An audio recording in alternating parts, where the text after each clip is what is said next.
Hey y'all, it seems like every time I'm outside and I'm trying to do a video, like somebody wants to mow their lawn, somebody wants to do something all outside and outdoorsy. Just trying to fix this camera. Okay, so I'm out here today, right? It's Monday.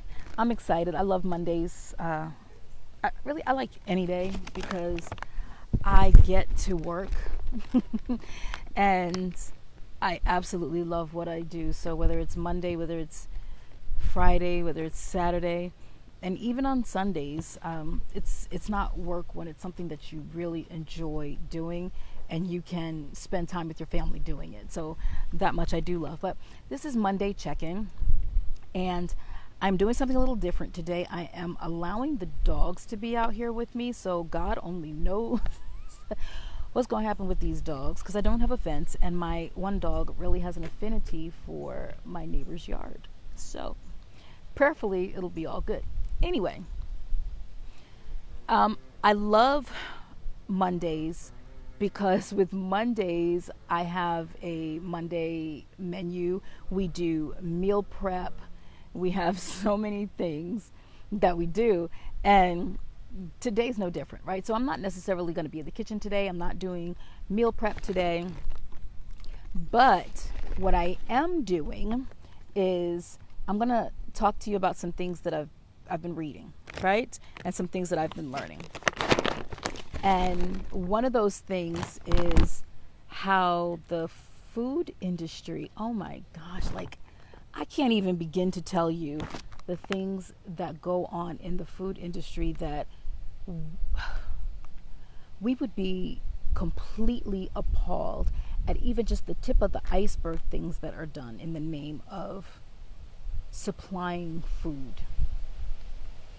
I think one of the things is it's not so much that they're supplying food, but they are definitely supplying food like products, right? Food like products. Hold on one second. My son is like really talking loud, and I'm going to close this door. Give me 1 second.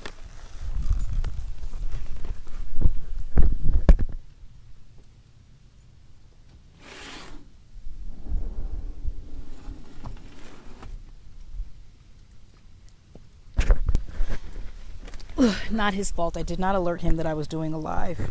So there we go. Okay. So as I was reading, one of the things that is done. Okay, so you know how Lay's has that motto, I bet you can't eat just one? And I've always known that they've had scientists to determine what that crave factor is so that you really can't just eat just one, right? But oh my goodness, did you know that they literally create taste buds in a lab?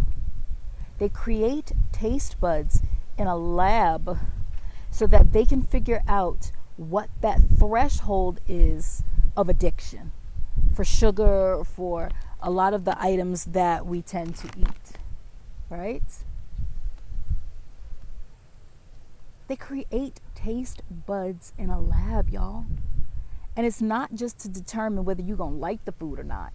It's to determine how much they can give you so that you will eventually become addicted to it.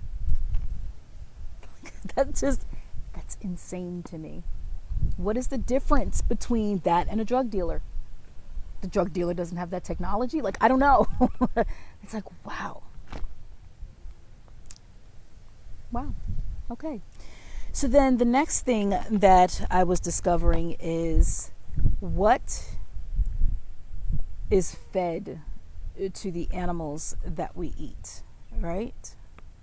And I know that I have a lot of vegan friends, and they'll say that's why you shouldn't eat meat. Well, they're right in a sense. That's why you shouldn't eat conventional meat, okay? Do you know they feed candy? Candy to your cattle. Candy to your cattle. So that means that in order to get the cattle to fatten up, they feed it candy, right? And you're like, That's ridiculous. No, no, no, no, no, no, no, no. You want to know what's ridiculous? They don't even bother, oftentimes, to take the wrapper off the candy before they feed it to them. Think about that. These are just things that I'm mulling over in my mind, right? So when people ask me, so what restaurant do you want to go to? Casa de Bunch. That's where I want to go because at least for the most part, I can control what's there. I can control what's there. And so now I'm even more vigilant to think about where I'm getting my food from. I know, right, Connie? That is disgusting. But that's just the tip of the iceberg, okay? And you know how that adage is, you are what you eat? Well, it's not so much that you are what you eat. You are what you ate. Right. And again, love my vegan friends, but yeah, I'm not on any side of the fence here. I'm just going to share the information with you and y'all take it as you see it, right? So yes, you are what you ate. So if you're just eating a plant-based diet, that's awesome. But if you're not eating an organic plant-based diet, guess what? You also are what you eat consumes. So, you know these huge farms that you see? These huge farms? You know, ones that just have like corn, or they might just have soy, or they just might have rice, right? You know those farms? Well, it does more damage to the environment than grass-fed raised cattle. Did you know that? And every place you turn in a grocery store, you're going to find some sort of soy product. Soy is like the most GMO or it's like GM modified. Can I say GM modified? Genetically modified food that you will find in this country. The most. And it's in everything. It's in your cheeses, it's in your breads, it's in your meats. If you're not getting grass-fed meats, maybe you might not find it in organic. That's cool, but you'll find it in so many things. So when you're sitting here trying to have a healthy diet, right? You call yourself having a healthy diet. It's like, what in the world do I eat when we're having all these issues with the food? Cows eating candy,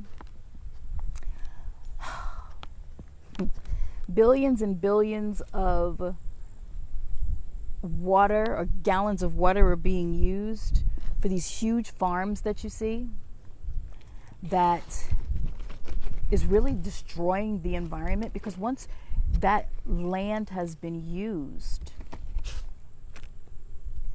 the nutrients in that soil have been depleted. Why? Because they're not planting other foods or other plants that would offset the nutrients that are being depleted. So for example, right?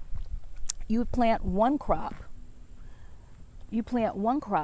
so that you can eat it, right?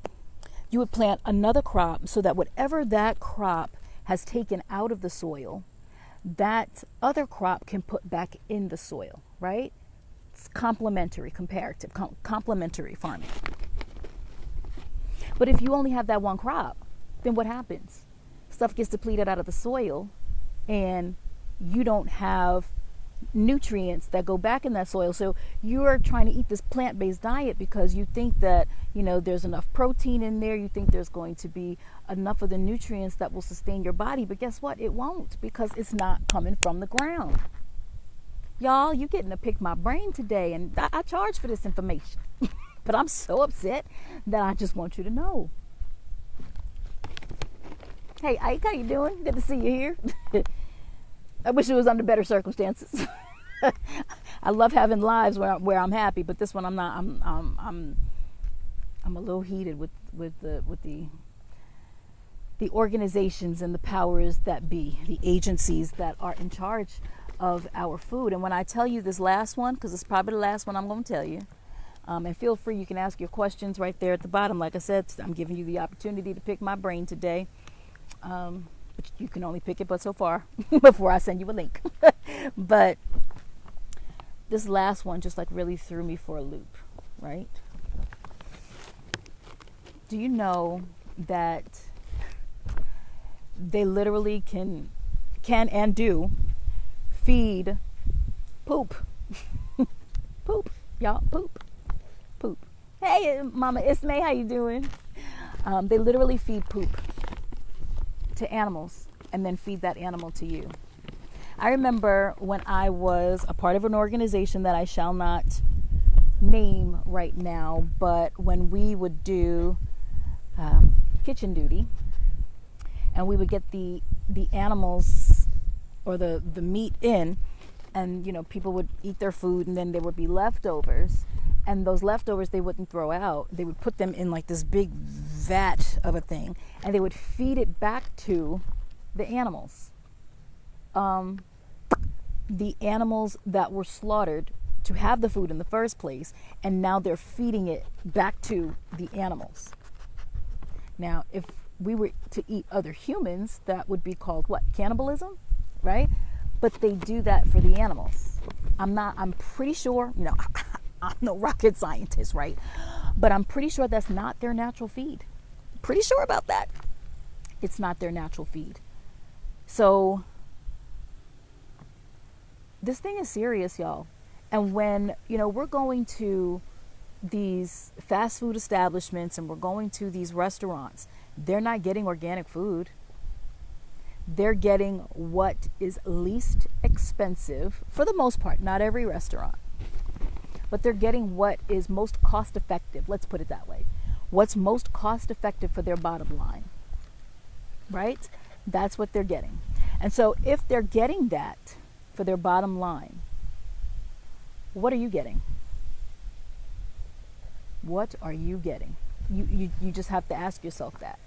And then you have to ask yourself, what consequence am I going to suffer for this momentary lapse in judgment and moment of pleasure?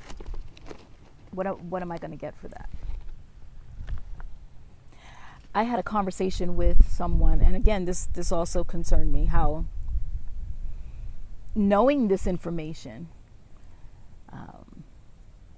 they said, well, I'll deal with the consequences when they come. Oh, honey, they're coming. They're coming. And it's like, when we know better, we have to do better. We have to do better. So what is the remedy? What's the remedy for all of this? Because there is a remedy. We don't have to take this lying down. We really don't. What's the remedy? Well, the remedy number one is to be vigilant, right? 2, know the source of where you get your food. Get chummy with your farmer. If your farmer will not allow you to visit, maybe you're not that chummy with them, and maybe there's something that's being hidden. So get chummy with your farmer. At the very least, get very chummy with your butcher. Okay?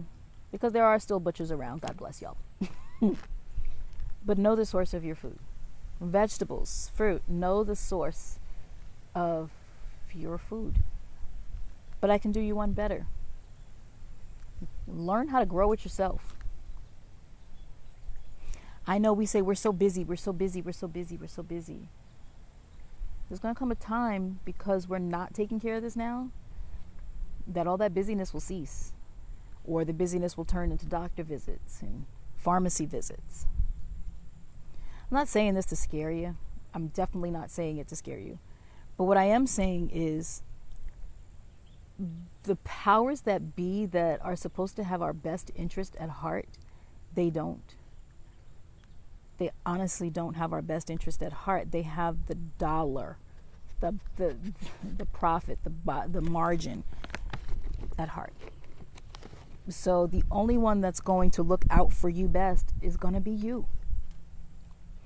If you're dealing with arthritis, you're dealing with GERD or acid reflux, you're dealing with brain fog, you're dealing with diabetes, heart disease, high cholesterol, high blood pressure. I mean, you name it. All of these things are rooted in what we eat. So if we're thinking that a pill is going to make it better, it's just masking the symptoms, y'all. It's masking the symptoms. And if you think that you have good health care, I don't care what your coverage is. If you think you have good health care, I'm going to tell you, it's just sick management. That's what it is. So, I thank y'all for tuning in. Yes, I'm a little perturbed. Yeah, that's really all I can say about that. I will share that, if you're willing and you want to do something about this and you want more information about how you can make your dinner table less toxic, because that's what it is. We just sitting here eating toxins, y'all. It's like they literally have to label stuff arsenic free. Like, are you kidding me? You have to label something as arsenic free. Why? Because arsenic is being fed to livestock? Like, are you kidding me? Again, if you really want to, oh, Mama Ismay, you are so welcome. You are so welcome. If you want to make a difference on your table and you don't want a toxin-filled mealtime, I'm always here. I'm always here. Feel free to chat with me, talk to me, because I'm always here to help you. Like I said, I will always love you to life. I refuse to love you to death. Why? Because I've had way too many people around me die. Way too many. And now that I know better, I gotta do better too. So, thank you so much for tuning in. I love you all. Love you all. And till next time, happy Mondays.